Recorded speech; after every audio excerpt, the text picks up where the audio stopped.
And this is important when he's saying, because the ovary and the hypothalamus connect, they communicate. Like, and this is why one of the things I was telling you guys, we need to understand what is a woman biologically to understand why these chemical reactions happen, right? So the ovaries are telling the brains, like, we need to create an egg for reproduction, right? We need to create the follicle. Why? Because we need to reproduce. And so what happens is when the estrogen, I'm sorry, is constantly cut off. What happened is, like, the hypothalamus is saying, okay, we're not going to stimulate the ovaries. So when the ovaries are not stimulated, then you start producing progesterone. So which is telling them, like, oh, the egg has been already, it's out there. It's out there waiting for the sperm to come out. So we need to understand, when you cut that so often and abruptly, it does bring mood swings. It does bring a lot of psychological. There's a lot of cases of depression and anxiety, because, like David is saying, your hypothalamus is confused, because you're supposed to have this every month on the same day. And now imagine if that's changed abruptly every single time. There's a lot of cases where women that are in birth control for many years, they lose interest in sex and libido. They just, their hypothalamus doesn't even know what to do, because you're constantly stopping the effect of having a baby, right? Because that's the whole point of the ovaries communicating to the hypothalamus, to stimulate the ovary. And it's funny that think about how important sex is. And we don't talk about that. The sex is almost seen as a taboo, but biologically, it's something the human race needs, and it stimulates you in a positive way. We were designed to do and act in sexual activities. Yeah, it's one of our biological things. It's that God gave it to us, and it's one of those. It's sacred.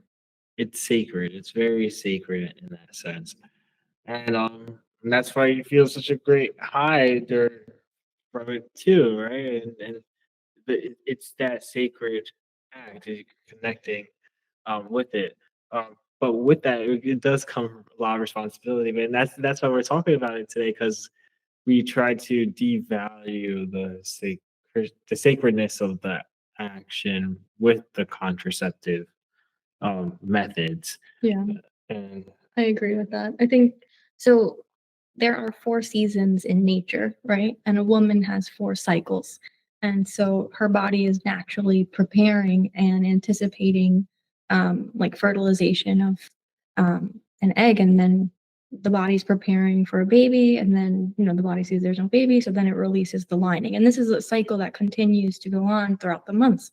It's not just your menstruation cycle. You have your follicular, your luteal, your ovulatory, and your menstruation, and this is ongoing. And I think we need more education on women's bodies, because a lot of young women don't know that there are 4 cycles.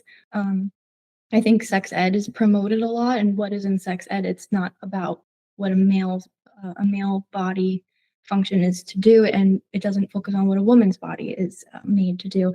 It's all about contraception and sex, and so I think our society is promoting a big disservice to our young children and our young adults, because they're not stupid, and we're not animals just made to have sex and seek pleasure.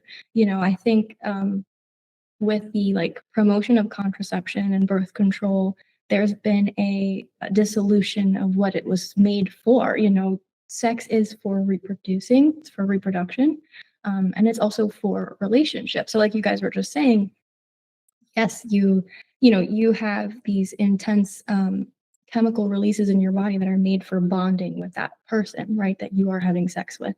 And the more that you do that with all these different people, the more like you don't end up bonding with certain people, right? But I think like birth control right now, they promote it like a tic tac, or just take it. There's no effects to it. You'll be fine. Even I'll circle back to Plan B, right? When President Biden, he actually was promoting a harsher abortion pill that he got on the news and said, "Oh, it's like taking a Tylenol and like having your period," which was major misinformation for women who were taking these pills and then experiencing, an abortion in their bathroom, and were very grieved with what was happening in their bodies. But especially with Plan B, like you guys are saying, there's such a chemical, it's very destructive to the body, number one. And number two, they're both made to prevent a pregnancy, right? So Plan B is disturbing the cycle so that like there will be no egg implantation. And even I was just researching that even birth control can be used as an abortificant. So like it also has the power, if an egg is fertilized, to release the egg.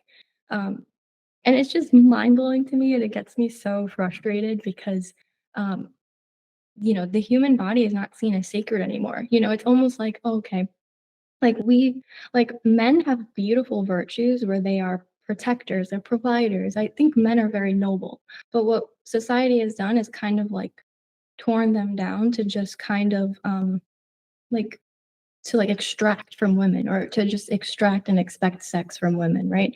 And then for women, they've turned them into like, well, you're inferior to a man, so you have to like strive to be exactly like a man, and that's been seen through like sexual behaviors. And I just feel like there's such a disservice in our educational system because birth control, Plan B, it's destroying a woman's hormonal balance, right? Because then when you have women who are genuinely trying to conceive a child, they've done so much damage to their bodies that they don't even know what was taking place because this has been promoted by doctors and gynecologists. Then they find out how you lean into your fertility, what's beneficial for making a hospital environment for a baby, So there's just so much misinformation, and it's just a huge disservice, I think, to our society right now. We also have to think about like the effects on the impact on sexual attraction. And why do I bring this into account? Because there's a behavior change. Think about this. Let's say birth control has taken that libido away from you, and you don't see men that attractive anymore, but you want to have a couple. Why are you having a couple for? Just think about that question. It's not about anymore about procreation. It's not about, even having sex or being attractive. But why would you have, if you're a woman, why would you have a man by your side? Wait, can you just restate the question? So, like, for example, the hormone effect on birth control pills Yeah. has a psychological impact. Mhm. If it impacts the sexual attraction and the libido. So Mhm. women are affected with that birth control. So when they are selecting a partner, they're Mhm. not selecting them for that attraction.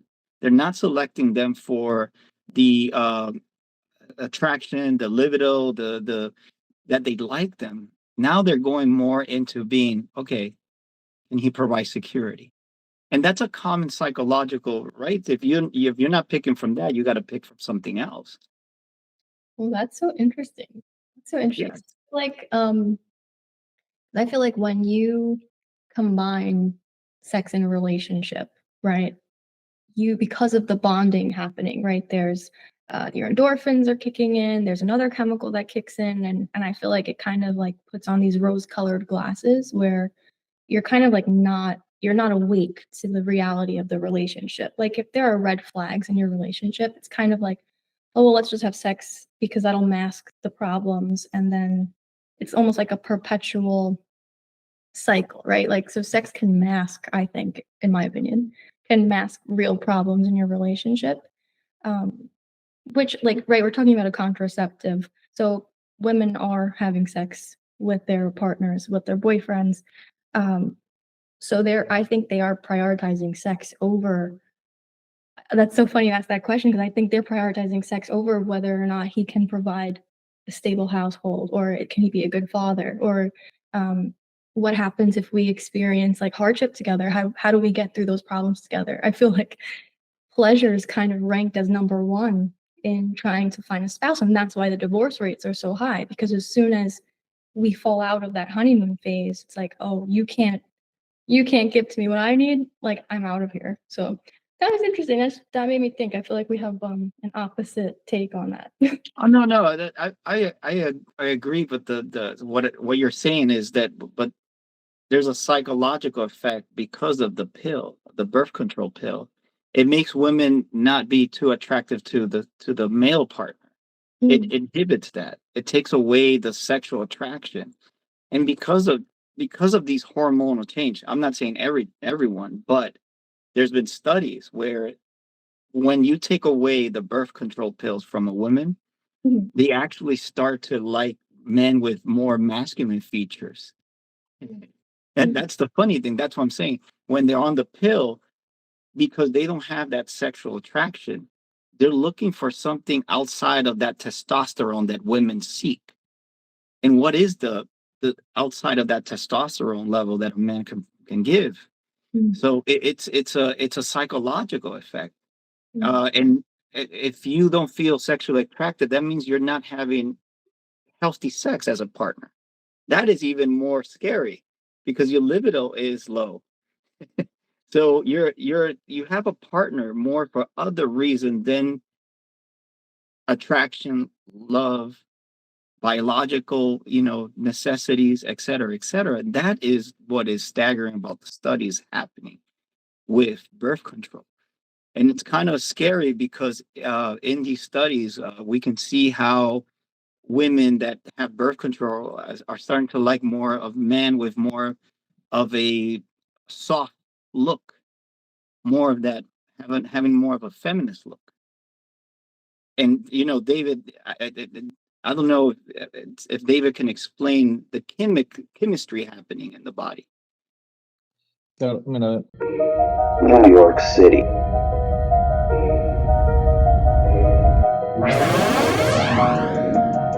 There's so much more beyond the walls that to explore. I'm a beast.